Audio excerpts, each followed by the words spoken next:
know this is my first live video, so this is a little overwhelming because I can't do retakes.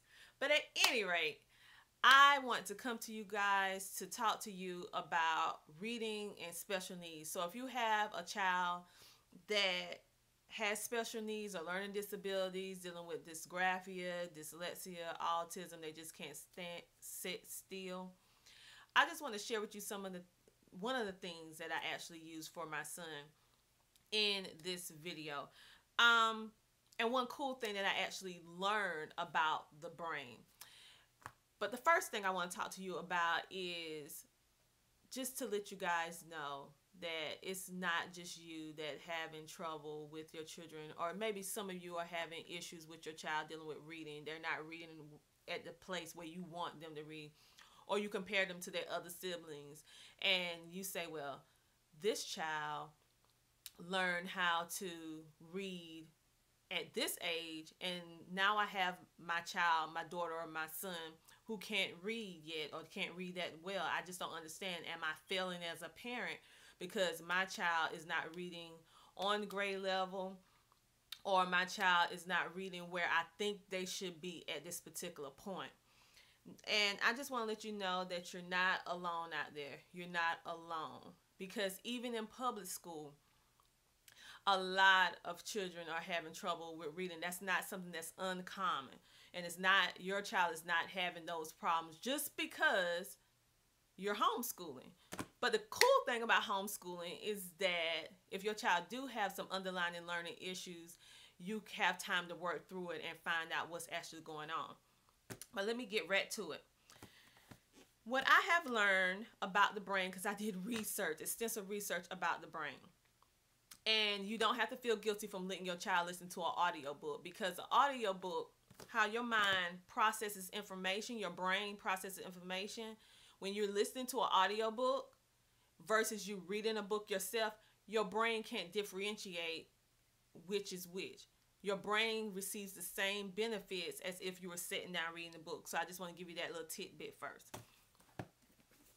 So what I've been doing with my son, this is actually a public school book, Trophies, and I also have the audio book to go with it. So what I do with my son, I alternate to make it less stressful. I have him read one day, and then I have him listen to audiobooks the next day.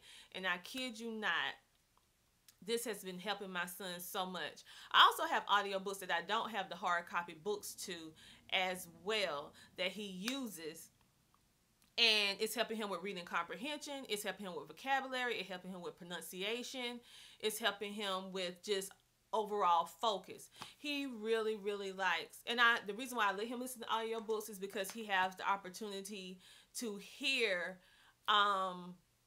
various different ways of people reading, and so he just won't get used to hearing me talk, me read. He'll be learning from different people in the way that they do their mannerisms, the way that they say words and stuff of that nature.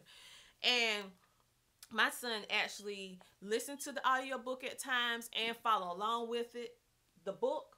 And then sometimes he just listens to the audiobook. And I usually give him like a little CD player, and I plug in the earphones, and he can have it and he can listen to it himself. So,